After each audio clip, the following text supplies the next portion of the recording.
Rural Heritage on RFD TV is brought to you by Rural Heritage Magazine, a bi-monthly magazine featuring articles about farming and logging with draft animal power, small-scale diversified family farming and homesteading, and other aspects of our rich rural heritage.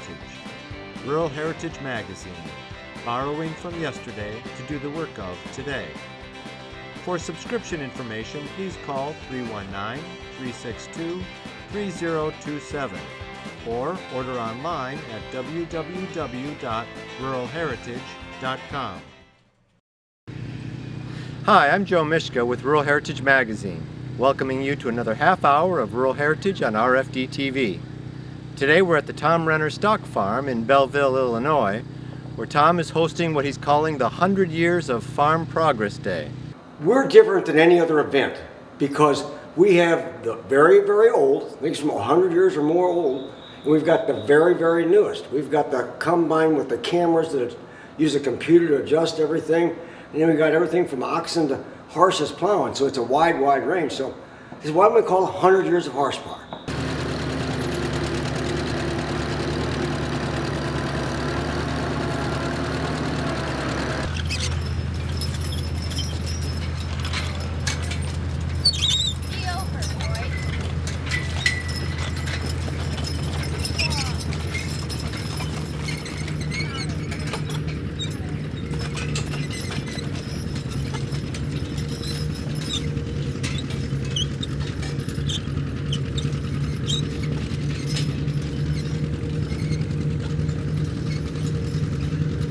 How old are you, Shelby? 15.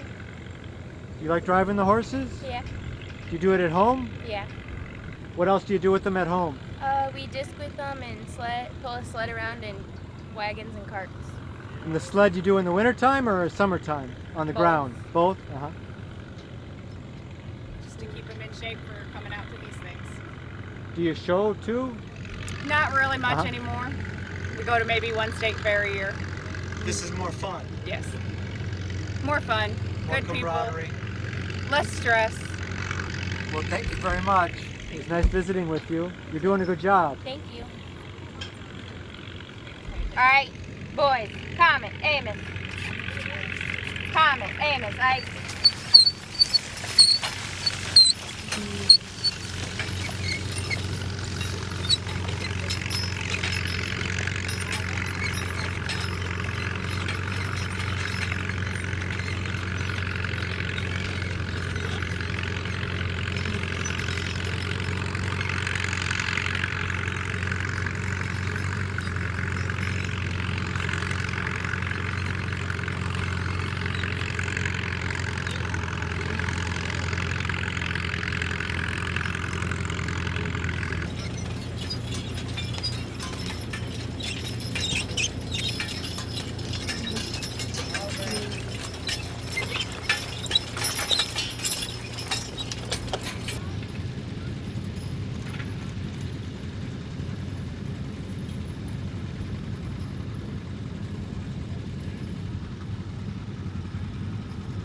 sitting there now. As long as it don't rain anymore.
And stop. All right, thank you, sir.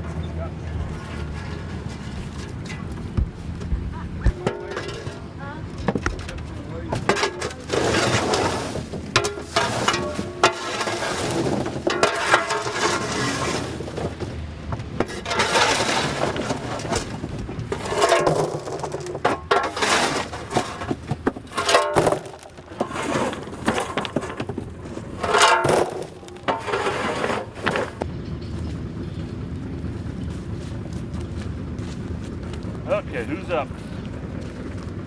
Shelby Hurt. He's done already. Oh.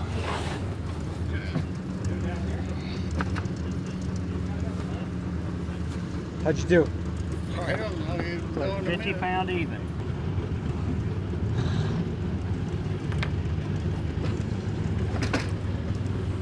It's going to be a ways to carry that from the other side of the field. Well, we was having a discussion about that. I bet you have. How much was it? 50 pounds.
John Deere company was here for almost a week prior to this, and they've come out with a new vertical tillage tool.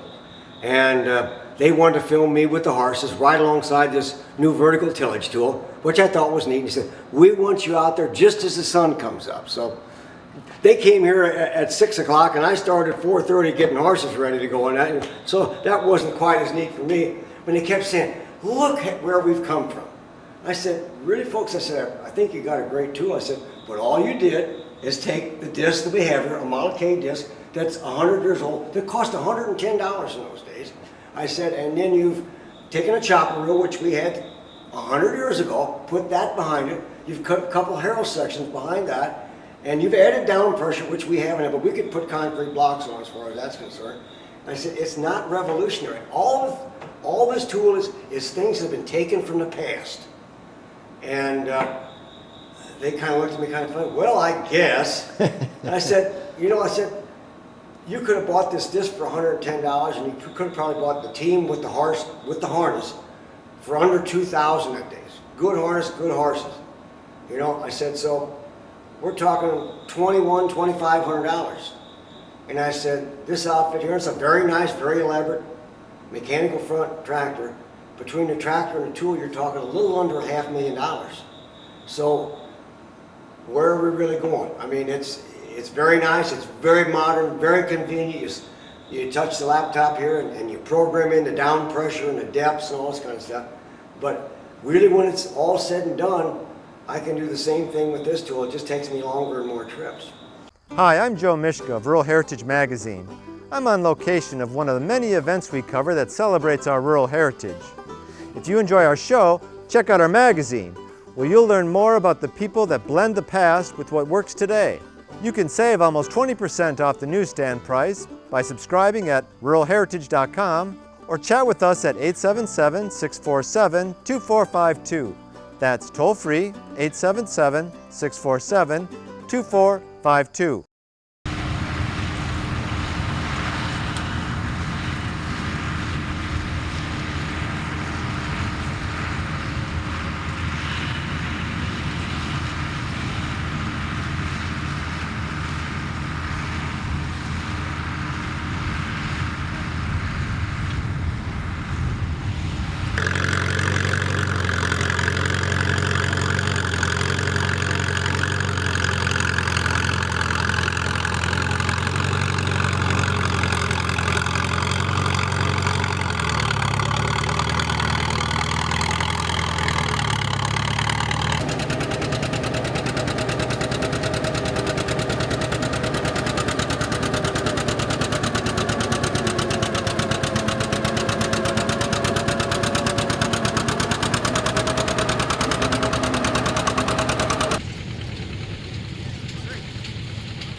How fun was that?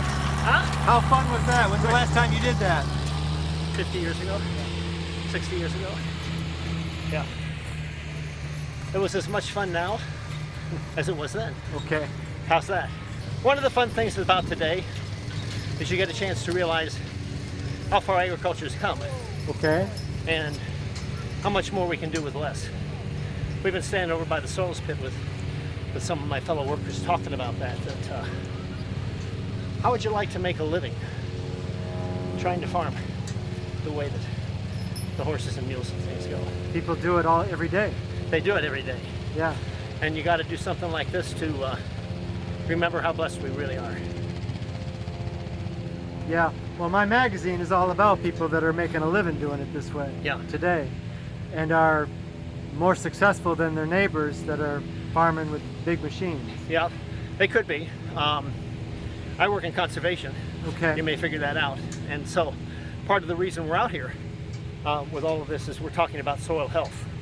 And that the tools you're using make a difference, but you can farm poorly with these tools just like you do with those tools, And the thing you need to be interested in is primarily your soil health. So Right. we're trying to show people with the soil spits something that's been in pasture for a long time, something that's been in row crop for a long time, and talk about that and do a little bit of education work out here while we're having a good time.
We started publishing the Draft Horse Wall Calendar 40 years ago. It quickly became a holiday tradition for families to give and receive our calendars. Many tell us it wouldn't be Christmas if there wasn't a Draft Horse calendar under the tree. We've always found the best, most interesting photos showing a variety of draft horse breeds put to a wide range of tasks, from threshing oats, making hay, logging hardwood, and performing before appreciative crowds. This year is no different, and the quality hasn't changed either. They cost $16.95 each, postage paid, and prices go down as you buy more. Give us your gift list and we can send them on your behalf. Visit www.ruralheritage.com to order, or call toll-free 877-647-2452. That's ruralheritage.com or 877-647-2452.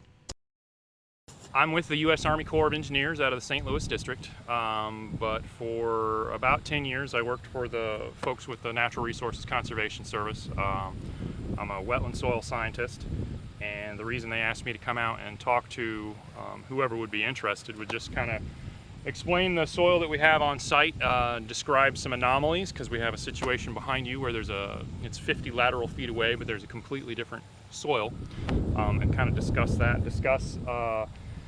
the productivity of the soil as it relates to agriculture, and some of the physical and chemical characteristics of the soil and why they are the way they are. So this soil series is the Herrick, H-E-R-R-I-C-K, Herrick soil series. It's a very productive soil series. If you look at it, you see the A horizon. The surface horizon is very dark. It's probably 15, 17 inches deep, which is very anomalous for southern Illinois. You might see something like this more in central or northern Illinois. But those dark, thick surface horizons are very productive for growing crops. That's your root zone. The color comes from organic matter. That organic matter allows for nutrient transfer, water holding capacity. Everything a growing plant needs can be found in those surface layers. And then as you move down the profile, you see the results of time and water, moving through that soil profile, being pulled through the soil pores by gravity. And as it does so, it moves some of those finer particles lower and lower and lower through the profile. So as you're looking at the colors, you got the dark at the surface, you got a little bit of a lighter band where some of those materials have been leached or removed from the soil. and then it turns into a darker, kind of an orange color down at the bottom, and that's where some of those finer particles are starting to accumulate, your organic coated clays and things like that. And so there are different physical and chemical properties, and you can even see, if I were in the pit, I could show you that dark layer at the surface is even bisected. I can tell you where the plow has stopped year after year after year. We have a shelf almost, a plow layer, and that can kind of inhibit root growth, which is why the folks with NRCS or USDA kind of encourage the crop rotations and the cover crops and things like that to break up those impediments to roots and water and things like that. Would that be called a hard pan?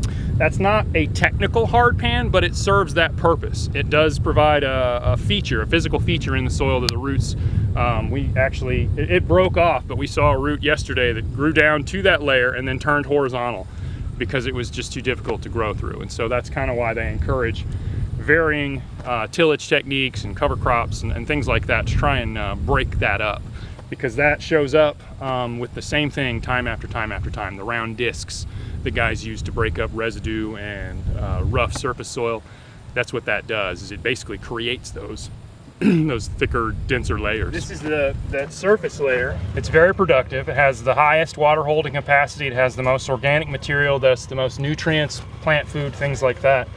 It may be difficult to see, but there's a difference between this layer here and this layer below. Just naturally trying to pull the soil out, it leaves this shelf, and that was created by the action of a disc. Year after year after year, cutting up residue, breaking open the ground, things like that. And so it's created an impediment. You can see some of these roots are kind of not wanting to pierce through it. Yep. But it can go through, obviously. You have roots down below. But below this organic material, as water moves through the soil profile, you see a layer that's a little bit paler in color. Those organic materials have been stripped out. Some of the finer particles like clay have been stripped out. And when I say stripped out, I almost mean pushed down. And so it's a little easier to push a knife blade in this soil because the clay content is less, whereas you get down here and there's a lot more resistance, a lot more clay. The soil is much more finely textured. This program is available for purchase. To order your copy, please call 319-362-3027 or visit www.ruralheritage.com. Rural Heritage is a bi-monthly magazine dedicated to draft animal farming and logging, as well as other aspects of our rich rural heritage. It is published by Mishka Press, which also offers a complete line of back-to-the-land books, DVDs, and calendars. Call or write for a catalog or subscription information, or visit our website at www.ruralheritage.com.